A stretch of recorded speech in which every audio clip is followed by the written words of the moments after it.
Hi everyone. Students, I am Saifullah Bhatti, your chemistry teacher. Students, today our topic is the effect of surface area on the rate of reaction. My dear student, हम आजकल जो discuss कर रहे हैं वो reaction kinetics का एक important topic पढ़ रहे हैं, factor affecting the rate of reaction, यानी कि कौन सी ऐसी चीज़ें हैं जो रिएक्शन की स्पीड के ऊपर असरअंदाज होती हैं, कौन से ऐसा पैरामीटर्स हैं जिनको चेंज करने से रिएक्शन का जो रेट है, रेट कांस्टेंट है या रिएक्शन की स्पीड जो है वो चेंज होती है। उन सब में से एक इम्पोर्टेंट है surface area. My dear student, जितना सरफेस एरिया किसी रिएक्टेंट स्पीशीज़ का ज़्यादा होगा उतने पार्टिकल ज़्यादा होंगे, जितने पार्टिकल ज़्यादा होंगे आपस में टकराएंगे, उनकी कोलिजन फ्रीक्वेंसी बढ़ेगी। जो चीज़ कोलिजन फ्रीक्वेंसी बढ़ाती है ऑब्वियसली वो रेट ऑफ रिएक्शन भी बढ़ाती है।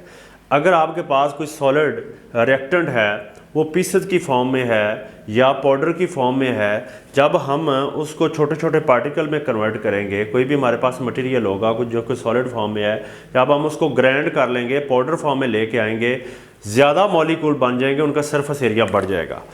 फर्ज करें कि हमारे पास ये एक ब्लॉक है, एक पीस है, जब हम इसका किसी चीज़ के साथ रिएक्शन करवाएंगे तो इसका ये वाला एरिया उसके साथ अटैच होगा, रिएक्टेंट दूसरे रिएक्टेंट के साथ अटैच होगा, इसका सरफेस एरिया मतलब चारों साइडों पे।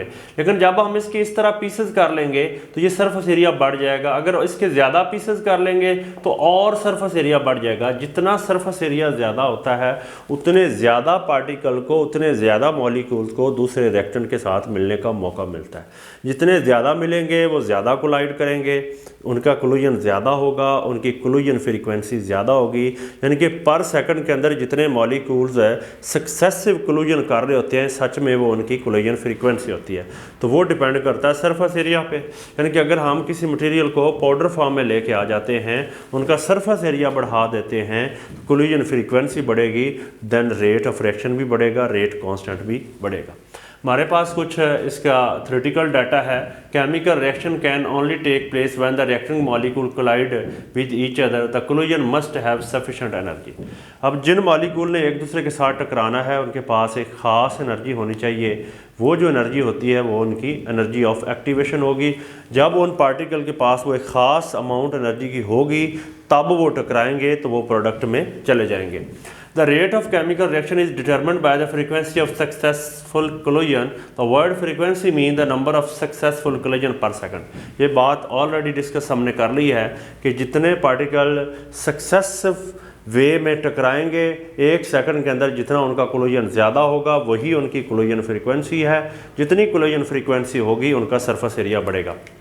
फ़र्ज़ किया हमारे पास एक सॉलिड पार्टिकल है, एक ब्लॉक बनाया हुआ हमने, हमारे पास एक बड़ा पीस है, तो इसका रिएक्शन हम करवा रहे हैं किसी गैस के साथ। तो ये गैस के मॉलिक्यूल रैंडमली मूव कर रहे हैं, तो जब इसके साथ आके रिएक्ट करेंगे तो ये वाला उनको सरफेस एरिया मिलेगा चारों तरफ से।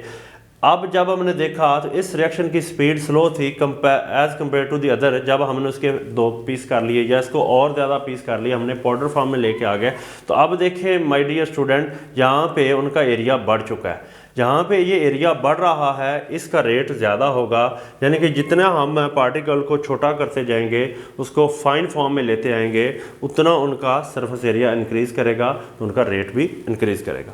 हमारे पास एक बड़ी इंटरेस्टिंग एग्जांपल है कि हमने एक फ्लास्क के अंदर मार्बल चिप्स को रखा हुआ है, जिसके अंदर my dear student calcium carbonate होता है।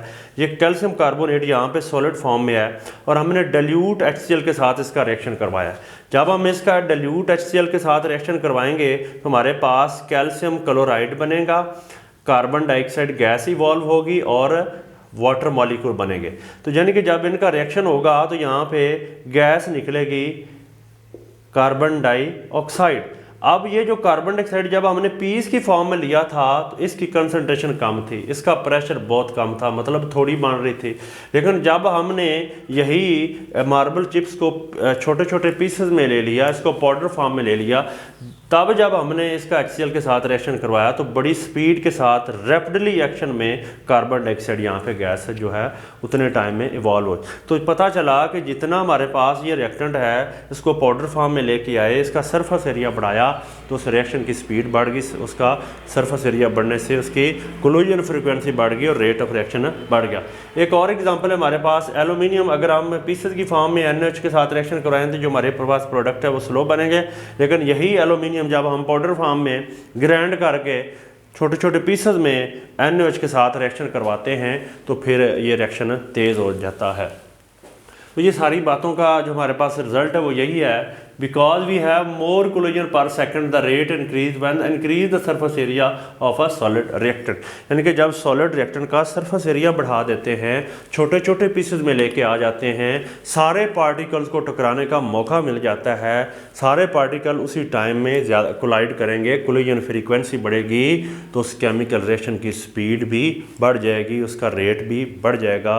एट द एंड हमने ये देखा कि जो हम एक रिएक्टेंट के हमारे पास छोटे छोटे पीसेस होंगे, पाउडर फॉर्म में होंगे, ज़्यादा पार्टिकल एक दूसरे के साथ इंटरेक्ट करेंगे, उस रिएक्शन की स्पीड बढ़ जाएगी। This is all about the effect of surface area on the rate of reaction. Thank you so much.